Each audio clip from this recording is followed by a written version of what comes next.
భోజనం కూడా ప్రసాదం కూడా నీట్గా ఉండాలి, విపరీతమైన రేట్లు పెంచకూడదు. వెంకటేశ్వర స్వామి దగ్గరకు వస్తే దర్శనం బ్లాక్ మార్కెట్లో టికెట్లు అమ్ముకోకూడదు. ఒకప్పుడు మీరు గుర్తుపెట్టుకోవాలి, నేను ఇక్కడికి వస్తే ఎంత క్లీన్ గా పరిశుభ్రాలు ఉండేటో చూశాను. నేను కొండపైన పెద్ద ఎత్తున గ్రీనరీ పెట్టి, పెద్ద ఎత్తున ఔషధాల ప్లాంట్స్ అన్ని పెట్టి ఇక్కడికి వస్తే లైఫ్ పెరగాలని ఆలోచించాను. అలాంటివన్నీ కూడా మీరు గుర్తుపెట్టుకోవాల్సింది. ఒక దివ్య క్షేత్రం చేయాలంటే ఆల్ ఆస్పెక్ట్స్ లో కాన్సన్ట్రేట్ చేయాలి. అదే చేశాం. ఇక్కడ ఒక దాన్ని ఏమన్నా నాకు అర్థం కాదు, కానీ ఒక వరస్ట్ ప్లేస్ గా తయారు చేయాలంటే ఏ విధంగా తయారు చేయాలో అన్ని తయారు చేశారు. ఎవరెన్ని మాట్లాడిన లెక్కలేతనం వచ్చింది. గంజాయి, అన్ని మత ప్రచారం, లేకపోతే లిక్కర్, నాన్ వెజిటేరియన్, విచ్చలవిడితనం, ఇష్టానుసారంగా వీళ్ళ యొక్క పైరులకు కేంద్రంగా తయారైపోయింది. వెంకటేశ్వర స్వామిని ఊరూరు తిప్పేశారు. మీరు గుర్తుపెట్టుకోవాలి, దేశంలో ప్రతి ఒక్కరికి ఒక ఆలోచన ఉంటుంది. ఆలోచన ఏంటి? వెంకటేశ్వర స్వామి అంటే ఒక పవిత్రమైన భావం, దేవుని కృప కావాలి. అలాంటిది పెళ్లిళ్ళు జరిగినా, పేరెంటాలు జరిగినా వెంకటేశ్వర స్వామి తీసుకుపోయి ఫైనల్ చేసుకోవడం ఏంటంటే ఇది విన్నారా ఎప్పుడన్నా? పట్టింది అంటే వెంకటేశ్వర స్వామిని మీ స్వార్థం కోసం అమ్మతారా? ఇష్టానుసారంగా పదవులు ఇచ్చుకుంటారా? మీరు పదవులు ఇచ్చేది ఎందుకు? ఆ పదవి ఇచ్చి ఆ పదవి ద్వారా మీ యొక్క కోర్టు కేసులు లేకపోతే మీ పనులు చేసుకోవడానికి ఎక్కడికి పోయారు మీరు? ఏమయ్యారు మీరు?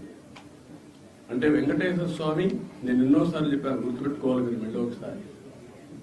వేరే దేవుళ్ళు నెక్స్ట్ జన్మంలో మీ మీద పనిష్మెంట్ ఇస్తారా, కానీ వెంకటేశ్వర స్వామిని నేను చూసా.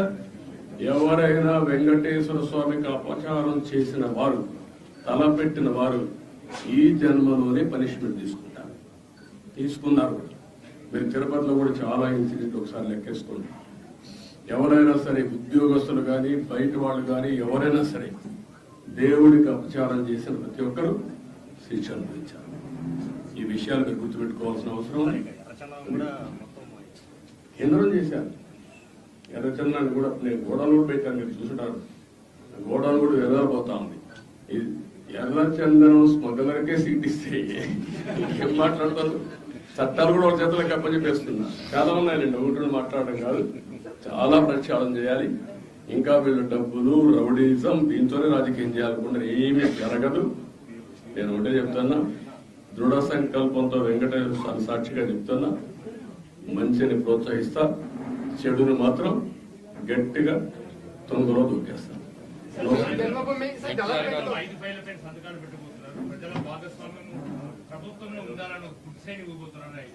చెప్తారు కదా, అన్ని చూస్తారు కదా, మీరు అన్ని చెప్పాలనుకోలేదు. భోంచే ముందు రుచి ఎందుకు కాదు. నేను ఒకటే చెప్పా, 1.0 చూశారు, 2.0 చూశారు, 3.0 చూశారు, 4.0 వచ్చాను. ఇప్పుడు మీరు చూడబోతారు. ఇప్పుడు అందుకని అందరికి అప్పీల్ చేస్తున్న, ఆఫీసర్లు కూడా, ఎంప్లాయీస్ కూడా అప్పీల్ చేస్తున్నా, రాజకీయ కార్యకర్తలకు అప్పీల్ చేస్తున్నా. నష్టపోయాం, ఈ నష్టాన్ని రికవర్ చేసుకోవాలి. అందరూ కూడా కలిసి పనిచేద్దాం, ముందుకెళ్దాం. కోరుకున్నాను మంచి ఆరోగ్యాన్ని ఇచ్చి నేను అనుకున్న సంకల్పాన్ని ముందుకు తీసుకుపోవడం కోసం వెంకటేశ్వర స్వామిని ఆశీర్వదించాలని కోరుకున్నాను. వెంకటేశ్వర స్వామి, తిరుమల తిరుపతి దేవస్థానం ఒక విషయం కూడా గుర్తుపెట్టుకోవాలి. తిరుమల ఒక పవిత్రమైన దివ్య క్షేత్రం. ఈ పవిత్రమైన దివ్య క్షేత్రాన్ని అపవిత్రం చేయడం భావ్యం కాదు.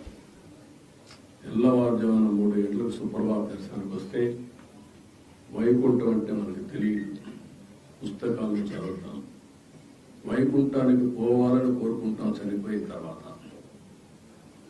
ఆ సమయంలో ఇక్కడికి వచ్చి వెంకటేశ్వర స్వామి దర్శనం చేసుకుంటే వైకుంఠంలో ఉన్న అనుభూతిని కలుగుతుంది.